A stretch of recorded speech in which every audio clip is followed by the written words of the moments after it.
guests Dr. EZHILAN Naganathan, MLA, Member of Planning Commission, Tamil Nadu, Mr. Mandava Bala Pavani, Founder of MSF, and Mr. Daniel Prashant, Managing Trustee, MSF, and Dr. Naveen Chaudhary Tumala, Member of Public-Private Partnership, Tamil Nadu, to please come up and take their seat on the dais. It's such an honor and privilege to be a part of this historic event and to introduce the keynote speaker, Dr. EZHILAN Naganathan. Dr. EZHILAN Naganathan, MD, is a member of Legislative Assembly and member of State Planning Commission, Tamil Nadu. Dr. EZHILAN Naganathan, MD, is an esteemed member of the Tamil Nadu State Legislative Assembly, representing the Thousand Lights constituency. With his extensive experience and expertise, he has made a significant impact in various areas of public service. He is also a practicing physician. He is a member of the State Planning Commission for Tamil Nadu and provides immense contributions to planning and development projects and policies for the state, with a focus on subjects such as urban planning and housing, administrative reforms, innovation, health, climate change, water and sanitation. Tasked with formulating strategies for sustainable development and enhancing the overall well-being of the state's population. He brings expertise and dedication to create positive change in various sectors for the benefit of Tamil Nadu's citizens. Dr. EZHILAN is also a member of several prestigious committees, including the City-Level Advisory Forum for Chennai Smart City Limited, State-Level Advisory Committee for Differently Abled Welfare, the State-Level District Development Coordination and Monitoring Committee, and the Senate of the Tamil Nadu Dr. MGR Medical University. His contributions to these committees have been invaluable in shaping policies and programs that benefit the people of Tamil Nadu. As a committed public servant, Dr. EZHILAN has launched several noteworthy initiatives in the Thousand Lights constituency. These initiatives include the Suttamana Ayiram Vilakku, a cleanliness movement which aims to educate and manage the environment for a cleaner, healthier community. The Thousand Lights Kannoli scheme provides free monthly eye and basic health checkup camps across the constituency, ensuring the residents have access to essential healthcare services.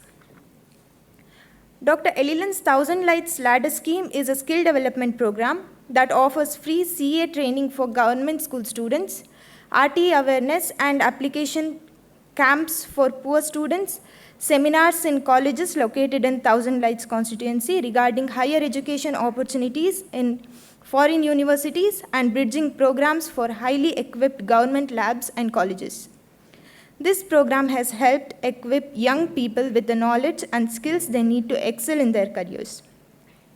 Another notable initiative is the Coordinated Action Committee for Thousand Lights, a committee comprising officers from all levels of the government. The committee works tirelessly to address the issues faced by the people of Thousand Lights daily and meets periodically to review and plan further works. Additionally, Dr. EZHILAN's Thousand Lights Entrepreneur Circle and Vagai acts as a bridge between entrepreneurs, people with business ideas, and government and private investment agencies, fostering economic development and growth in the community. Finally, Dr. EZHILAN's Nam Theruvil Nam MLA movement is a testament to his dedication to public service. Through this movement, he meets with people in their homes with government officials, listens to their complaints, and works to provide effective solutions. His commitment to the welfare of his constituents has earned him widespread admiration and respect. Overall, Dr. EZHILAN's contributions to the Thousand Lights constituency and the people of Tamil Nadu are exemplary. His tireless efforts to improve the lives of those he serves have made him a beloved and respected figure in the community. Thank you. I would now request Dr. EZHILAN Naganathan to please come up and give the keynote address. Right, a lot of introductions on me, right? But I probably say I'm an urban excel. So I would thank my Chief Minister of Tamil Nadu to give an opportunity to an urban Excel to participate in the electoral process. I'll thank my Thousand Lights constituency people, right? They voted me in favor of, against Kushbu. They gave him an imagined difference of 34,000 votes ahead of Kushbu to a doctor who's practicing with them. I'm just trying to cite as an example, that's a maturity of democracy, right? You may be a very famous person, but electorally, Tamil Nadu votes, nee a local ala, are you a local person? Are you going to treat me? Doctor, you treated us, right? Come on, treat us in a civic way. So, I'm a headache to the system, right? I'm an accident, right? See, many of the panelists who spoke here, they were asking for your participation. They're asking for your contributions. Come on, guys, new gen city, new generation.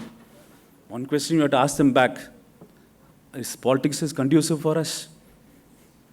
Are we allowed to participate in local body elections?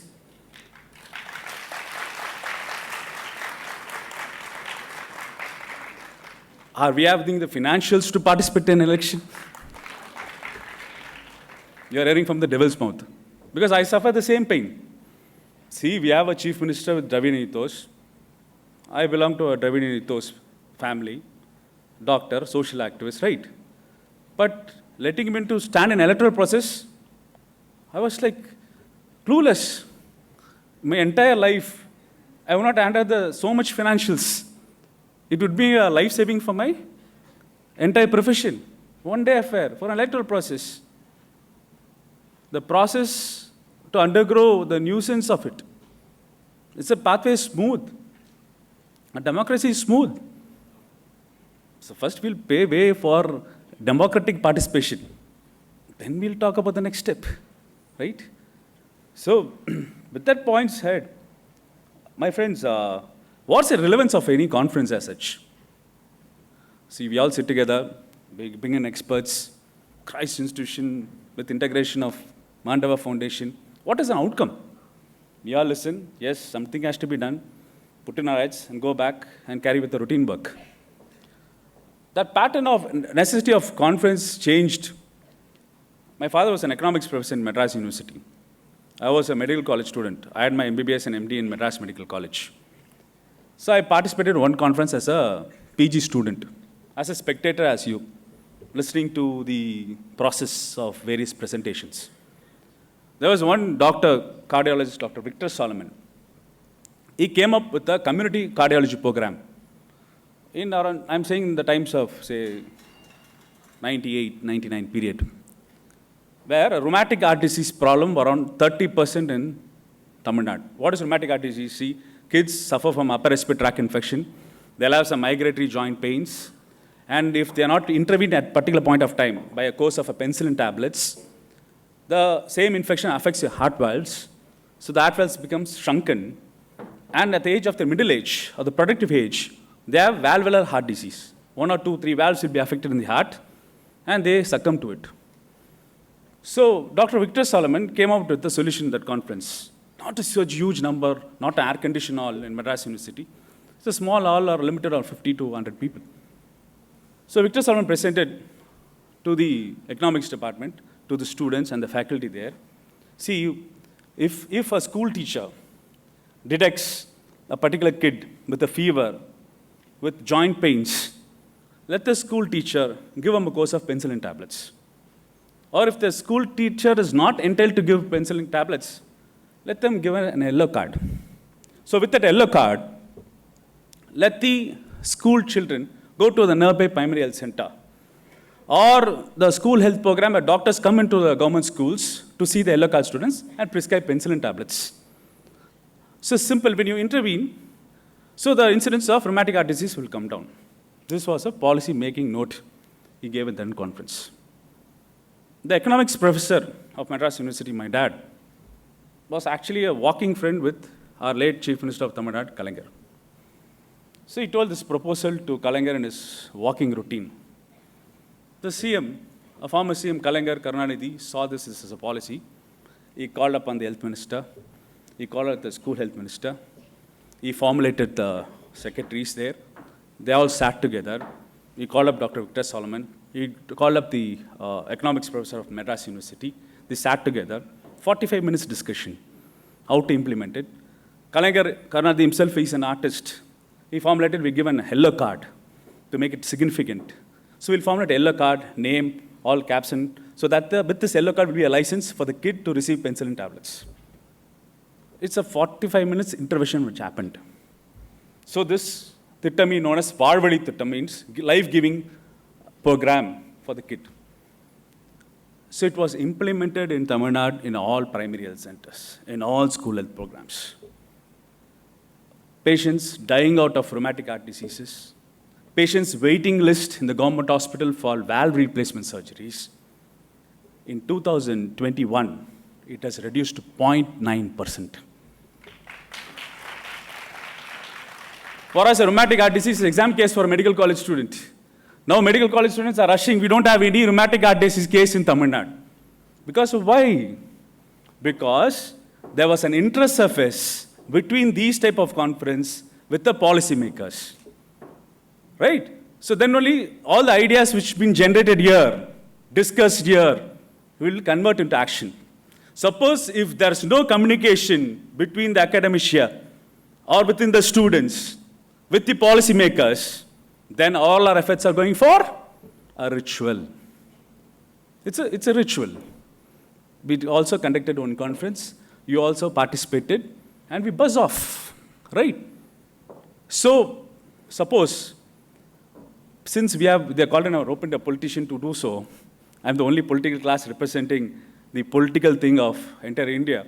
As an MLA, I'm standing here. I have learned a lot of cues from here as a student.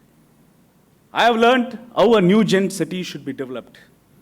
So, listening to the lectures here, I'm in the policy making body.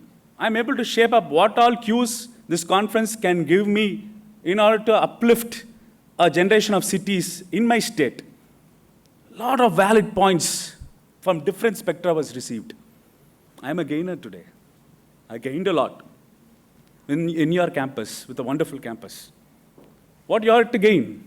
Suppose if you're going to be a civil society aspirant, going to be an IAS officer, an IPS officer, or just like me, passing the crisis of standing in an election, if you're able to become a politician, or a MLA, or even a councillor, or even a mayor, this memory of this particular conference will be instilled in you. Somewhere down the line, you are able to reach one point which makes intangible benefit to the masses, just like that.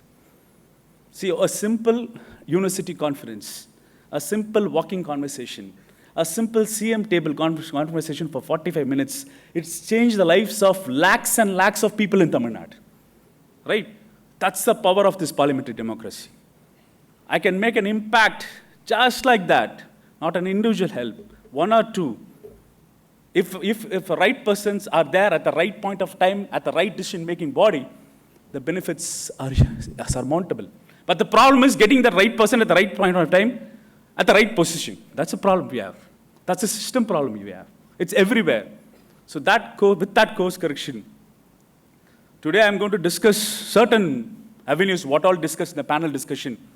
Did my Chennai city adapt to that model? So with this intro, all is necessary in this country is political will, an informed policymaker who has understood the ground realities of implementing the program, getting cues and feedback from academia and conferences like this, getting information, vital information from student or younger generation like this, making them everything on board, coupling with the policy-making body, coupling with the finance, allowing the executive to work in that same fashion, with the same chemistry, bringing the entire bout of the hierarchical bureaucracy system to adapt to it and implement it. Oops. Did this happen in Tamil Nadu? Or Chennai? It's the next 20 minutes of the discussion is going to happen there. So, what is urbanization? Right? Simple. Whatever things you add on, adjectives you add on, like road, town planning, blah, blah, blah. See, urbanization, where did it start? How did it start? We know we are riverbed civilization, we evolved. When man, I would say, when man indicates both genders, I would say when a Homo sapien, as a biologically, when a Homo sapien thought, I need to have toilets, that's what urbanization started. Simple. When a Homo sapien decided to construct toilets, that is where the starting point of urbanization. So I've seen these two pictures. No, this is familiar pictures in history textbooks in 8th standard. One is Harappa Mohenjo-daro civilization, which was a proto-Dravidian civilization, which dates back around 3,000 years, 4,000 years back. It's a structure of urbanization. So in Harappa Mohenjo-daro, they had toilets, they had a Pakka drainage system. They had two structures, which is known as citadels, where the rulers will be there on the west side, and they had low-lying lands where people will be there on the east side. So in Tamil we say Merku means Mela, which is up. Then east means Kirakku, means Kire. So this structure is a part of an earliest urban planning, where even in primitive years, we were civilized to have a drainage system, we had a citadel of administration, we had a low-lying plains of people administering up, right?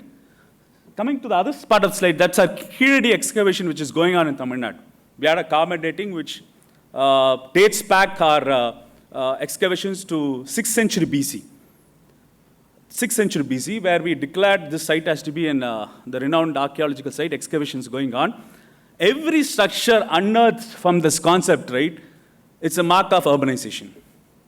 There was a local administration, coins being made, kids were like playing with chess-like instruments, drainage system, administrative capital, everything was there. In 6th century BC, we had a component of urbanization, the mechanism of urbanization, some rules, regulations to be followed. So that is there in everyone's memory. Some of the panel speakers talk about we are being influenced by the West for urbanization ideas. Actually, West learned from the East, right? That's the thing. West learned from the East, and they packaged us so it's acceptable to us, right? Because of the influence, various influences. So it's like a U-turn now. Now in Chennai or in Tamil Nadu, so yeah, West influences are there, but we have our own tendencies to adapt, right? Now came in between the medieval period, like Dark Ages, priestly class dominated. Then we have rural population, villages were developed, villages structures, colonies, untouchables were separated, riverside was separate burial ground, all type of discrimination layered on, moved away our memory from this. So both Harappa Mohenjo-daro and Kiridi excavation was an egalitarian population. But somewhere down the line, when the egalitarian population gets disturbed into a graded hierarchy system, the demarcation in a village concept took place. We had a agricultural village, then we had a colony. All untouchables will be there, separated, demarcated.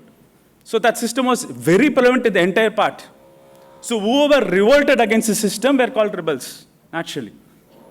Who were revolted against the system, who vouched for equality, they were part. But how far it has been integrated to urbanization, because predominantly social reformers were vouching for urbanizations because come out of a shackles from the villages, come out of the clutches from the discrimination, so they pushed socially or recollected or evoked the memory of the people of urbanization and pushed them.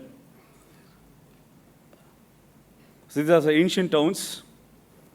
This is our social reformer. A time would come when there will be no villages. There we have a father of a nation, Mahatma Gandhi, was talking about village republics, who told our village republics to be the center of administration, all this stuff. But here we have a social reformer who says villages should disappear. Villages are structures of primitivity. Villages have nothing to do with modernity. All type of chap and there's caste killings, everything is happening in villages. Now we are going to talk about a new gen city from that type of local population. So all our social reformers were acting like this. This was a quote from Dr. Ambedkar. What is a village but a sink of localism, den of eagerness, narrowness, mindedness, and communalism? So what has done because of the social reformers, right? They pushed one segment of villages towards a town. towards urbanized areas. So any history, if you're able to analyze how the cities developed, the background is this. Whether it's going to be Chennai or any of the cities you see, it's the oppression which is there in the villages. They want to move out, they migrate to the cities. So our oppressors, our victims of caste system are the forefathers in the city and everywhere in India. They are the forefathers. They are the ancestors. They are the city builders. When the East India Company came, British started ruling this country. All the priestly class in the villages thought, we should go near to the power. What's the point being in villages? Then they sold land at a cheaper rates to the villages there, to the intermediate caste. They migrated the city to be with the power. So one segment is due to discrimination that they drive out to the cities in India. Then the other segment, we have to be close to the citadels of power. So they came to the cities. So we have two extreme forms. One, a priestly upper class migrating towards the cities from the villages to co-opt with the power. One due to discrimination.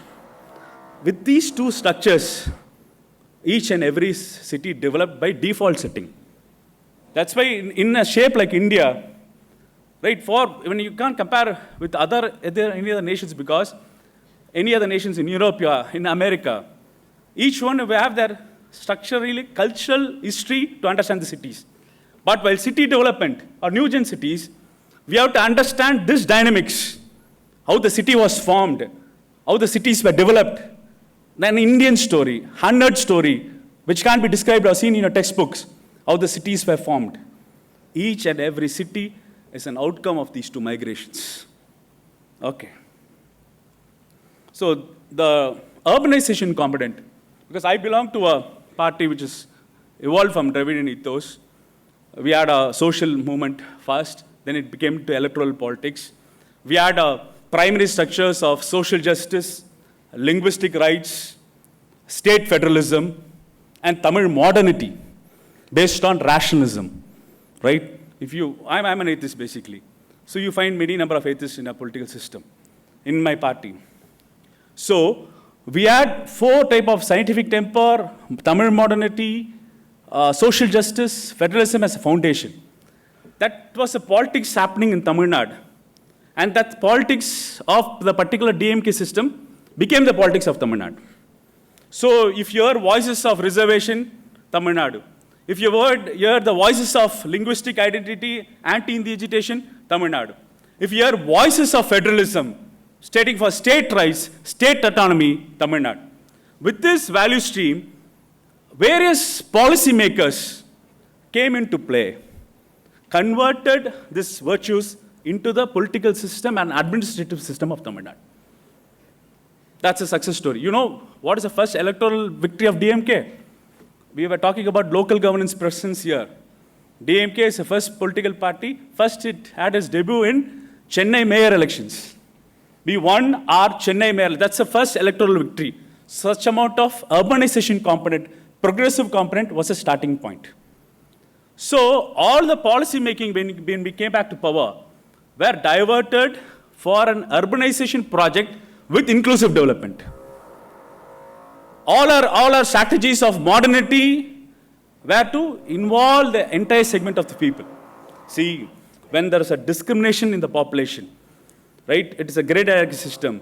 Any intervention you do, like in health, or city development, or urbanization, or education, if that egalitarian system is not available, all the benefits of the government projects will be reached up to the people at the top. It won't percolate down. So when you have a civil society reformation, in order to equalize such strategies, right, then if any intervention from the government in the form of Newgen cities, or education, or health, or development, it will be uniformly distributed. So Indian policymakers failed to understand this. Very few understood this. So that's why we are struggling with our rural population. We are struggling about our doctor population ratio. We are struggling about our electrification of villages because all the budget went into, all the policy went into, without this egalitarian concept, were reaped up only the upper layer, not the downward layer. So we were conscious about it. So any type of development projects should be viewed from down under. rather than viewing from up. So these are the various urbanization, uniform urbanization. So here, one of our panel speakers were talking about only Bangalore developed, or Maharashtra only Mumbai developed. But in Tamil Nadu, we were able to see the local villages, the township areas, and certain upgraded towns escalated to become urbanized. It's not only Chennai, it's Tamil Nadu, right?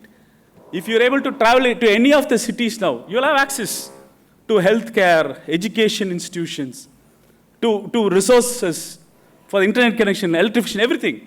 But it didn't happen in one day or two, right? It needs a lot of political will in this parliamentary democracy to convert that into reality. So these are the various parts of Tamil Nadu. I would say the mapping of urbanization. The red says indication of urbanization. You see the Thoothukudi port. We have an excellent Thoothukudi port down south of Tamil Nadu. You see central part of Madurai and towns surrounding it. This is an agricultural agrarian Kaveri Delta where you see the urbanization component taking place. See how it's increased surmountably. This is the western belt, which is near to your Bangalore, Coimbatore, Tirupur, and Erode. We have Coimbatore, which is equivalent to Chennai, even in medical healthcare also, or industries also. This urbanization component, which I belong to from Chennai, which has surmountably increased over a period of time. We have limitations. One side is a coastal area. We can't expand on that area, right? Or we can't go at the top. Andhra Pradesh is there. So urbanization is happening towards down south and internal aspects of Tamil Nadu. Okay, so when did it start? See, as I told you with the Dravidi Nithos, Kalaignar, or Karunanidhi, who was a chief minister in 71, first he started something on link roads. Someone talked about road connectivity, which is the essential component for a Newgen city. In 71, link roads for all the villages having a population of 1,500 was started. So people have to move out, people have to do business out, they have to connect, right? So link roads were essential. So in 2023, we have about 2.7 lakh kilometers of road network, as you see. The road density, you see the numbers are way higher than the national average. So these are the various data of state highways. So even though when we participated in union governments, like NDA 1, UPA 1, UPA 2, DMK was a member, the regional attraction, each and every union minister, have seen that Tamil Nadu is getting benefited out of any major projects. So that strive was always there. You mean it was a selfish attitude, you may see. But if union minister participate in a cabinet, what has happened, right? So they have diverted the funds to Tamil Nadu for infrastructure development. So coming to Greater Chennai, public transport, the voices I heard from here, there was a considerable reduction in bus routes, right? So these are government-run public transport system. We have 471 bus routes, around 387 kilometers. See, the interior roads are very much well connected. Chennai is a land of bridges, right? So what Kalaignar thought that what we do, we give homage to our ancestors, to our founding fathers by doing projects. Kalaignar dedicated this flyover in 1973 to the founding member of our party, Aringar Anna, who vouched for Tamil modernity and autonomy. He dedicated the form of a bridge. So this bridge was constructed in the year 1973. This is the longest bridge at that point of time with 1,599 square feet. Till now, it is in my constituency in Thousand Lights, Anna flyover. It carries 9 crore vehicles per year. So that night has started, no. Then the bridges, whenever DMK comes to power, they construct bridges. This was a coalition of the union government project, the Katibara Junction project you see, the Clover Bridge, which we acclaim. These are the bridges data. So around 1,39,287 different type of bridges are there within the urbanization component of down south of entire state. This one is in Tirunelveli, constructed in 1973. So someone talk about, they told you about the importance of local governance, right? So I told our party started with participating in mayoral elections. So our present chief minister, M.K. Stalin, was a mayor of Tamil Nadu from 96 to 2001. So he took the cues from his father that our roads needs bridges. So during that point of time, he constructed around 9 bridges. within a span of 5 years. Imagine a local body, a mayor, local governance was able to construct 9 bridges. Now we are conducting 4 more now in our Chennai city now, which is completely handled by, not by the state government, which is completely handled over the Greater Chennai Corporation. So the bridges in Chennai, see, the city administration maintains around 283 bridges. That's amount of weightage we give to our local governance, right? That amount, the importance we give to the local bodies, formation. The bus route, right? So we were the first state to start nationalization of the bus services. Private sector were charging huge tickets. The routes were limited. So Tamil Nadu government took up the privatization into a nationalization project to serve the community and to increase the network. And this is a public transport corporation. We are around 20,670 buses, covering around 60.25 lakh people. So now there's a bus scheme, no. Now our present government, what it did, they introduced a gender justice equation. We made all bus rides free for women population in Tamil Nadu, for the working class women, for the studying women. Everyone thought it's a freebie, because we have been questioned for our freebies, right? Tamil Nadu always. Everyone thought it was a freebie, but since from Planning Commission, we did a study about the outcome of this freebie.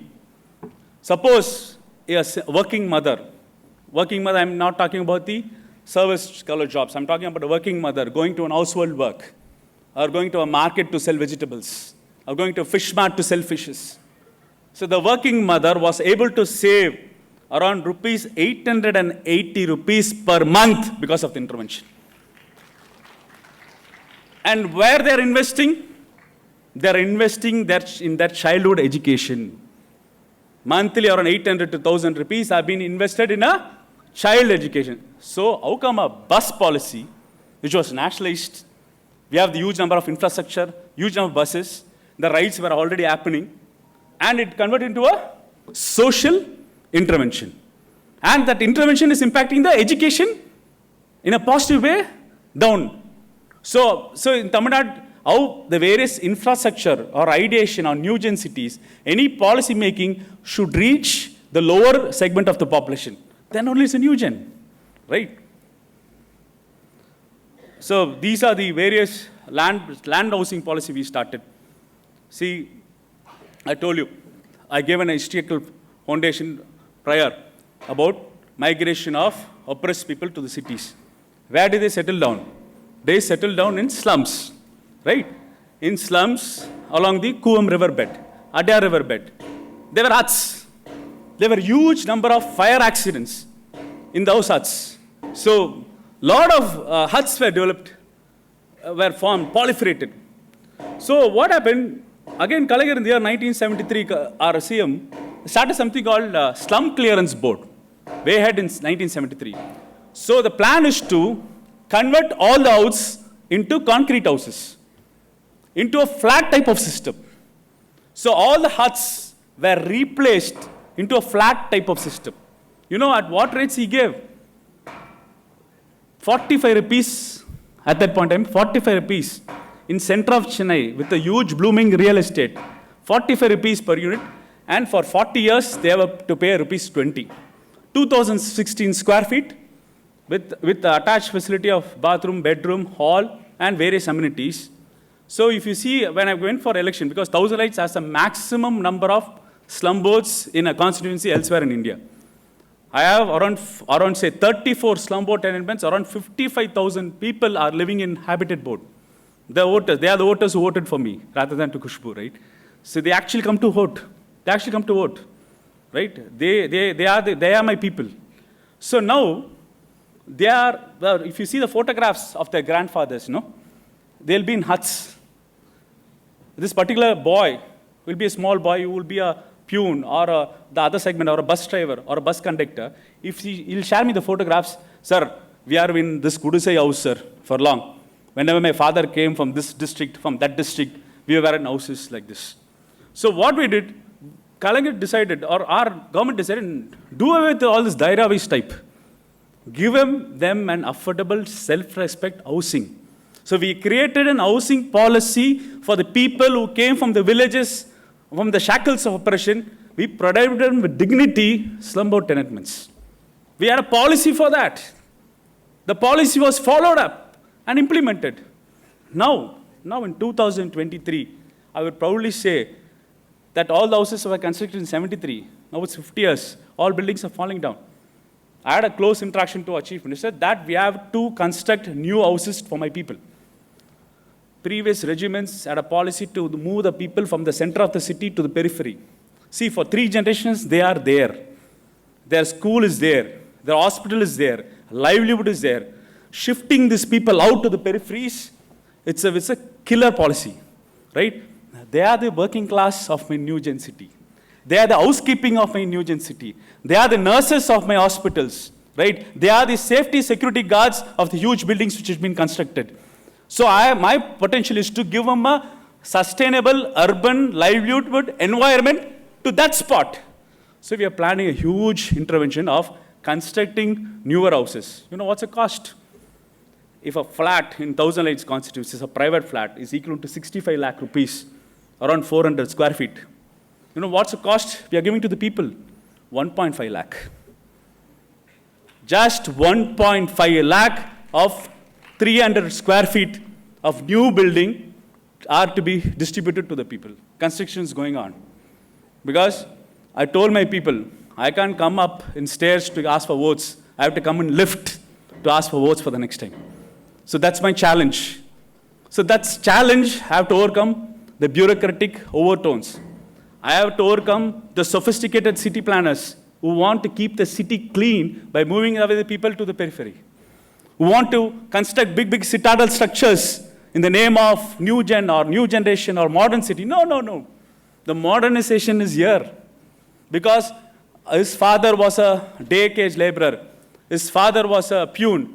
Now they have become graduates, the other generation. They have become first-time graduates because of the reservation policy of the social justice movement of Tamil Nadu. So the livelihood has to be increased. So there, the inclusive development takes place. So we provided educational institutions. From 1957, see the minuscule number of education institutions in Tamil Nadu in 1957.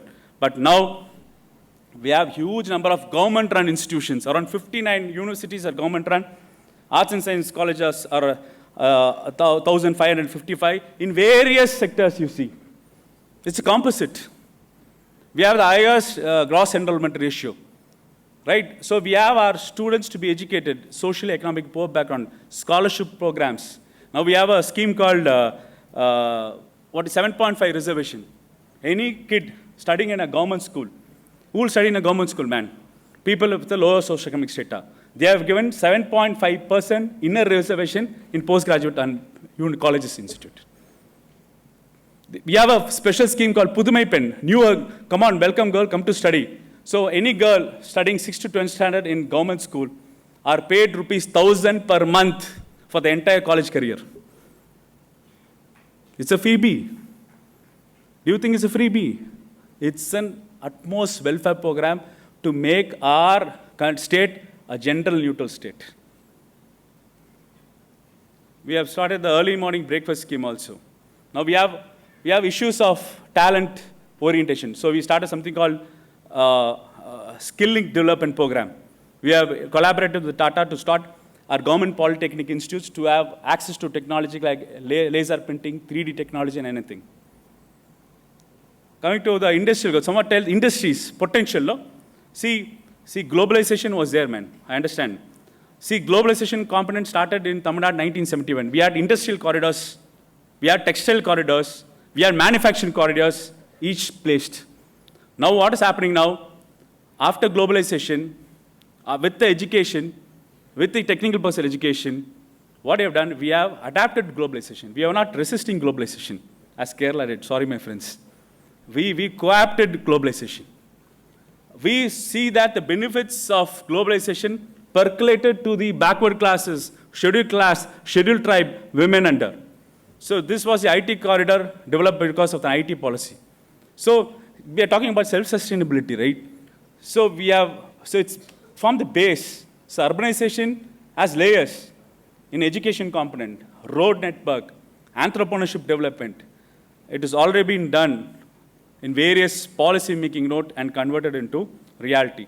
So this is a new venture we started, Startup TN, for the incubation cell we have in your particular institute. This is a startup, the incubation cell of Tamil Nadu. So registrations are peaking up post-COVID situation. All entrepreneurs have been nurtured and been carried to the next step. See, these are the various pet projects which I developed in my constituency, but I don't want to bore you down with those in intricate details because I'm going to develop a complete pedestrian plaza, adaptation for the population. We're going to enlarge the sewer lines. So we are upgrading on the existing templates. So a lot of civil society groups were here, right? They were saying that we don't have particular interface to the government, right? It is easy for a politician like me to work with civil society groups, right? I always intersurface the bureaucrat and the civil society groups and come in a common platform. I have morning rounds with officials to the spot. If association comes in, a civil society comes in, the intersurface or interaction is very much there. It's good that that type of orientation and things with startup. Yes, we are with challenges. It's not all glossy, good picture, right? See, the urbanization is happening in a default manner, as huge as Bangalore said. Even we have a similar population of 1.6 crores. We are not thinking in lines of environment now. Climatic change impact, greenhouse gas emissions, water burst showers flooding us, a dry period of heavy heat waves. So no policy intervention have to be converted to reality to take into account the climatic change which is happening. At one point of time, we are talking about new gen cities. The new gen cities should incorporate all, but the most important component, the new gen cities should consider the climatic change happening in our globe. We are exposed to burst showers, just like that fills up. Now we have spent huge amount of financials in stormwater drains. But what is happening to the source? We are proliferating industries, leaving out carbon emissions. What about the mitigation? That's a huge challenge that we are trying to encourage, that try to take into a huge amount of consideration in Tamil Nadu policy making bodies. Yeah, now huge challenge. Well, we had Srinivasan talk about finances. With this note, I like to complete. See, we have to understand that we are a federal country, man. We are a federal setup. It's a union of states. Each state has its own culture, has its own methodology to improve, right? You can have not a single rule to be sitting in Delhi and imposing on us. That shouldn't happen. I'm saying you are not against India, man. The 19 bureaucratic departments sitting in Delhi are against India, right? How come an IAS officer sitting in an AC room in New Delhi can work a policy in a Dharmaburi district in Tamil Nadu or a Kanyakumari district in Tamil Nadu? So decentralization is the thing for even development of cities. The cues, the inputs are from the local people, are from the local players in this, right? But here we have a country which grabs powers from the state. Power mongering. Okay, you do power mongering. Okay, man. Srinivas was talking about the Financial Commission. Does that Financial Commission is doing justice? It's based on 1971 population, man. If it comes to 2011 population, if they're going to change, we won't get anything, man. Only 4 states will suck everything.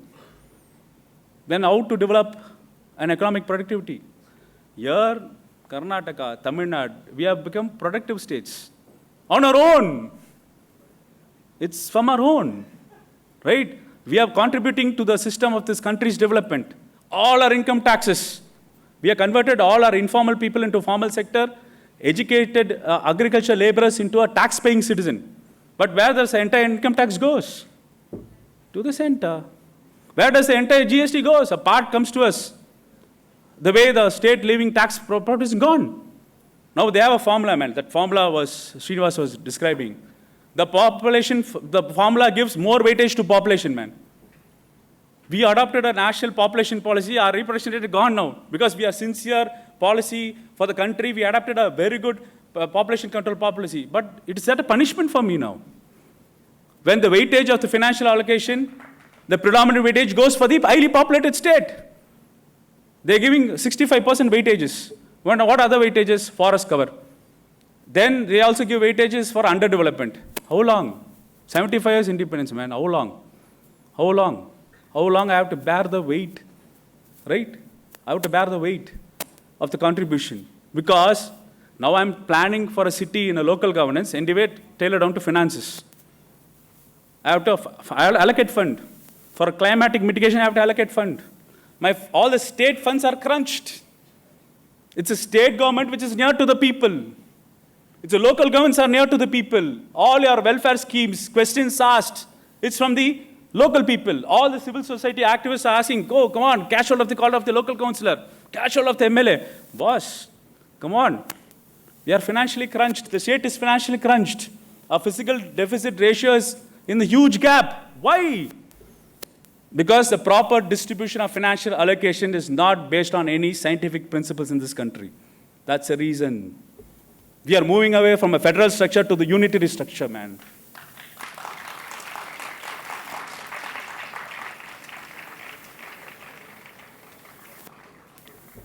So we should ask, yes, boss, we are contributing to you.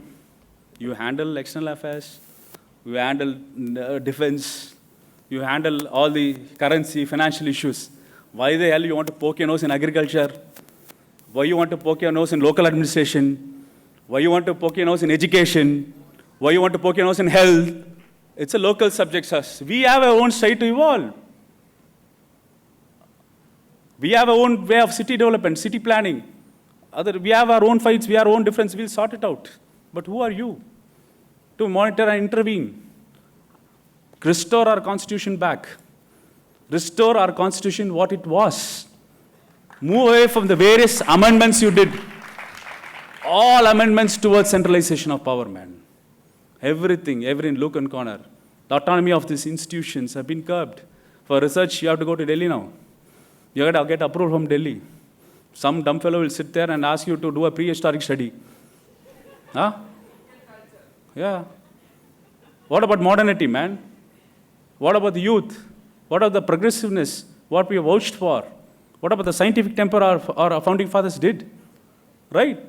So it's high time that you got to get oriented on that particular aspects of financial independence, financial sovereignty, financial sustenance from the clutches of the union. So then we'll have our own surplus budget to deal with first-gen city, new-gen city, and whatever may be, with our taste, with our style, with our cultural embedded to a successful federal nation. Thank you.